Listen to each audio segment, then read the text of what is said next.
Welcome friends, good morning. Today is Friday 16th December, it's 10:30. आज हम discuss करेंगे एक important topic which is related to electric vehicle. Why should purchase electrical vehicle or this is the right time to purchase electrical vehicle or not. आज हम बात करेंगे battery replacement cost and exact running cost of electrical vehicle के बारे में कि electrical vehicle की running cost क्या जो कंपनी क्लेम कर रही है वो एग्जैक्ट होती है और इसमें कितना फर्क होता है और क्या कस्टमर को समझना चाहिए. So this topic is very important because we are moving from IC engine to electrical vehicle.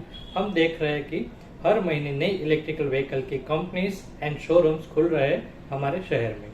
सो हमें क्या समझना है कि इलेक्ट्रिकल व्हीकल की दो तरह की कॉस्ट होती है. It is not simply like petrol. जैसे पेट्रोल में क्या होता है, हमें बाइक परचेज की, पेट्रोल बाइक के साथ नहीं आ रहा और हमें पेट्रोल के लिए पे करना है. सो एवरेज हम 4 व्हील का देखें तो 6 to 7 रुपीज या 5 रुपीज पर किलोमीटर पेट्रोल के चार्जेस लगते हैं आज की तारीख में, right. Same way for the 2 wheeler 1.5 to 2 rupees पर किलोमीटर हमें पे करने पड़ते पेट्रोल की. दिस इज सिंपल कैलकुलेशन और हम चाहते हैं कि इसी तरह हम समझ पाए कि इलेक्ट्रिकल व्हीकल में पर किलोमीटर हमें कितना कॉस्ट फ्यूल का आएगा. सो इलेक्ट्रिकल व्हीकल के फ्यूल का कॉस्ट दो टाइप का है. एक है running cost which is your electricity bill. तो जब भी आप व्हीकल चार्ज कर रहे हो तब आपको इलेक्ट्रिसिटी बिल पे करना है, वो होता है पर यूनिट कॉस्ट. मतलब आप जब बैटरी चार्ज कर रहे हो तो 1 यूनिट खर्च हुआ तो आपको चार्ज लगेगा 7 रुपीज और 8 rupees according to your electricity tariff. तो जो भी आपके टैरिफ है उस हिसाब से आपको पे करने हैं. अभी कंपनी क्लेम कर रही है कि बैटरी सपोज एक बार चार्ज हो गई तो ये 70 किलोमीटर चलेगी, 100 किलोमीटर चल रही और उसके हिसाब से कंपनी बता रही है कि आपको 10 पैसे पर किलोमीटर पड़ रहा है या 50 पैसे पर किलोमीटर पड़ रहा है. तो this is only cost of electricity bill. But actual में क्या हो रहा है कि actual fuel is not electricity in case of battery. Actual fuel is battery itself because battery is not permanent fuel. Battery is consumable fuel. तो battery 3 साल में 5 साल में खत्म हो जाएगी और सर्टेन किलोमीटर के बाद खत्म हो जाएगी. That means you need to replace the battery. So actual क्या है, जैसे पेट्रोल खत्म हो जा रहा है ऐसे बैटरी भी आपकी खत्म हो जाएगी. तो आपको क्या समझना है कि जो आप व्हीकल परचेस कर रहे हो, सपोज आप 1 लाख का व्हीकल परचेस कर रहे हो तो उसमें 30 to 40,000 कॉस्ट तो बैटरी की ही है. दैट मीन्स आपका व्हीकल आपको पड़ रहा है ओनली 60,000 में. सो आपको ये समझना है कि आप 60,000 का व्हीकल परचेस कर रहे हो और 40,000 की बैटरी परचेस कर रहे हो.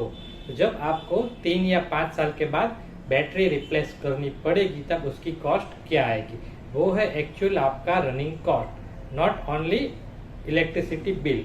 बिकॉज कंपनी क्या क्लेम करेगी कि आपको बैटरी 50,000 किलोमीटर या 40,000 किलोमीटर तक रिप्लेस नहीं करनी. अब आप सोचो कि 40,000 किलोमीटर तक आपका व्हीकल बैटरी पे चल रहा है, उसके बाद आपको रिप्लेस करना है और वो बैटरी की कॉस्ट क्या है. अभी मैं आपको अंदाजे से आइडिया दे रहा हूँ कि वो बैटरी की कॉस्ट है suppose 40,000.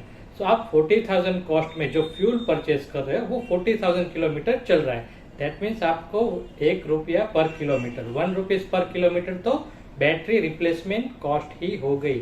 That means battery itself fuel consumable product, right. So आपको ये समझना है कि 1 रुपये पर किलोमीटर आपको वो कॉस्ट हो गई. तो जब आप रिप्लेस करोगे 3 या 5 साल बाद और फ्यूल डलवाओगे यानी बैटरी आप फिट कराओगे नहीं, तो आप समझ लो कि आप एक इकट्ठा 3 साल का पेट्रोल भरवा रहे हो अपनी इलेक्ट्रिकल व्हीकल में. Think like this. Definitely overall after all this cost of electrical vehicle running cost अगर आप बहुत कंबाइन कर दो, ये बैटरी रिप्लेसमेंट कॉस्ट भी कर दो जो 1 रुपया आई और इलेक्ट्रिसिटी बिल की कॉस्ट भी कर दो जो 20 पैसे 30 पैसे, फिर भी उस सेम पावर में आपकी रनिंग कॉस्ट आईसी इंजन से कम रहेगी या बराबर रहेगी, उसके ज्यादा नहीं होगी. दैट मीन्स हमें फिर भी बेनिफिट है. तो यहाँ पे क्या हो रहा है, कंपनी मार्केटिंग कर रही है only saving of money on fuel on running cost which is not true, right. तो इलेक्ट्रिकल व्हीकल हम क्यों परचेज कर रहे हैं, तो there are lots more advantages. तो हमें ज्यादा बेनिफिट मिल रहे हैं वही दाम में या तो स्लाइटली कम दाम में, तो हम फिर आईसी इंजन क्यों यूज करें. This is the right thinking. तो हमें ये समझना है कि नई टेक्नोलॉजी है, there are so many advantages, right.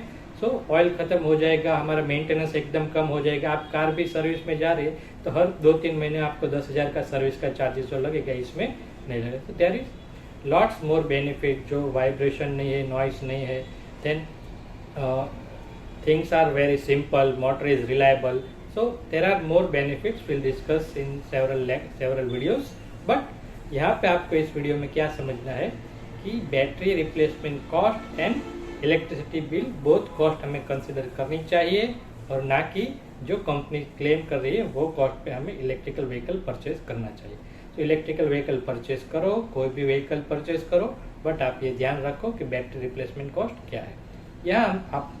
यहाँ मैं आपके आइडिया के लिए करंट रेट बता देता हूँ। अगर आपकी बैटरी 1 किलोवाट आवर की है, 1 किलोवाट आवर के करीब करीब आज रुपए होते हैं 20,000, राइट। तो 20,000 कॉस्ट लगा के चलिए पर किलोवाट। अगर 2 किलोवाट आवर की बैटरी है तो आप रीसेल में 40,000 और उससे लेस। सो ये आप अंदाजा लगा के कैलकुलेशन करिए। और अगर आपको ज़्यादा बेटर कैलकुलेशन करना है तो हमारे electrical vehicle calculation app, Android app available है, यहाँ पे लिंक डिस्क्रिप्शन में डाल रहा हूँ। सो ये ऐप यूज़ करके आप बहुत सारे कैलकुलेशन और प्रोजेक्ट जो कर रहे हैं इलेक्ट्रिकल व्हीकल में वो कर सकते हैं। So hope that you understand what I wanted to convey, that electricity cost as well as battery cost need to consider while purchasing the vehicle. Thank you. तो इसी तरह की दूसरी इंफॉर्मेटिव वीडियो लेके हम मिलेंगे कल, यानी कि सैटरडे को। For the notification subscribe to this channel. Thank you.